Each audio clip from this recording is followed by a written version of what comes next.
আমার আজকের রেসিপি সহজ মজাদার স্পঞ্জ কেক, যেটা ওভেন, রাইস কুকার বা প্যান ছাড়াই আপনি বানাতে পারবেন। একদম নরম ও স্পঞ্জি টেক্সচারের হবে। প্রথমে আমি কেক বানানোর জন্য নিয়ে নিচ্ছি একটি বাটি। তাতে আমি মেজারমেন্ট কাপে হাফ কাপ পরিমাণ চিনি দিয়ে দিব, হাফ কাপ পরিমাণ আমাদের রান্নার সাদা তেলটা দিয়ে দিব, অল্প একটু লবণ দিয়ে হ্যান্ড মিক্সার দিয়ে আমি এটাকে মিক্স করে নিব যতক্ষণ না পর্যন্ত চিনিটা গলে যাচ্ছে। চিনিটা গলে যাবার পরে আমরা তাতে অ্যাড করে নিব দুইটা ডিম। দুইটা ডিম দিয়ে আমি হ্যান্ড হুইক্স দিয়ে ভালো করে ফেটিয়ে নিব।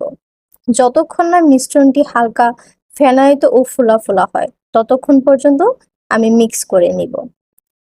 1 চা চামচ পরিমাণ বেকিং পাউডার, মেজারমেন্ট কাপে 1 কাপ পরিমাণ আমরা ময়দা নিয়ে এটাকে ভালো করে চেলে নেব। কেননা দেখা যায় যে পরে গুটি গুটি থেকে যায়, সেই গুটি গুটিটা থাকলে কেকটা ভালো হবে না। এবার একটু মিক্স করে নিয়ে তাতে দিয়ে দিব 2 চা চামচ পরিমাণ কমলার রস।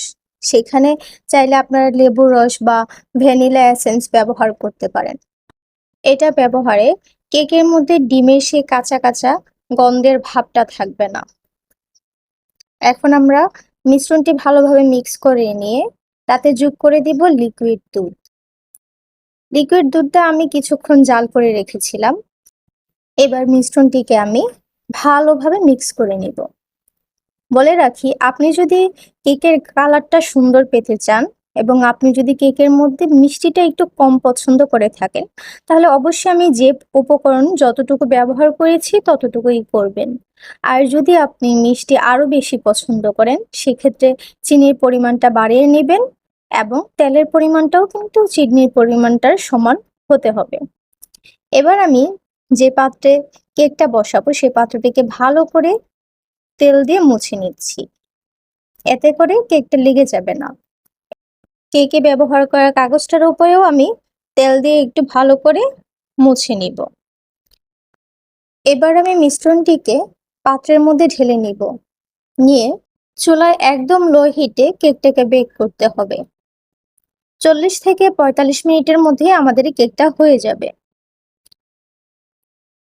এই ক্ষেত্রে কেকটাকে বেশি সময় ধরে বেক করা যাবে না। বেশি সময় ধরে বেক করলে কেকটা শক্ত হয়ে যাবে। ভালোভাবে বেক করলেই একটা পারফেক্ট কেক পাওয়া যায়, যেখানে কেকটা হবে নরম সোনালী রঙের। কেকটা পারফেক্ট হলে কিন্তু আপনি দেখেই বুঝতে পারবেন, কেননা তখন কেকটা সব দিকে সমানভাবে ফুলে উঠবে আর ঘ্রাণটাও ভালো আসবে। আমার কেকটা দেখেও কিন্তু আপনারা বুঝতে পারছেন কেকটা একদম পারফেক্ট ভাবে বেক হয়েছে। সব দিকে এটা সমানভাবে ফুলে উঠেছে এবং কালারটাও কিন্তু খুব ভালো আসছে। আমি গরম গরমই কেকটা একটু কেটে নিচ্ছি। অনেক সময় দেখা যায় কেকটা ঠান্ডা হয়ে গেলে অনেক সময় শক্ত হয়ে যায়। সেক্ষেত্রে আপনারা চাইলে একটু চিনির শিরা তৈরি করে নিতে পারেন এবং গরম গরম অবস্থায় কেকের উপরে শিরাটাকে একটু ঢেলে রাখতে পারেন। এতে করে কেকটা দীর্ঘ সময় একদম এরকম সফট সফট থাকবে। ধন্যবাদ আপনাদের এত কষ্ট করে এত সময় ধরে আমার সঙ্গে থাকার জন্য। অবশ্যই আপনিও বাসায় এরকম একটা কেক তৈরি করে নিতে পারবেন এখন।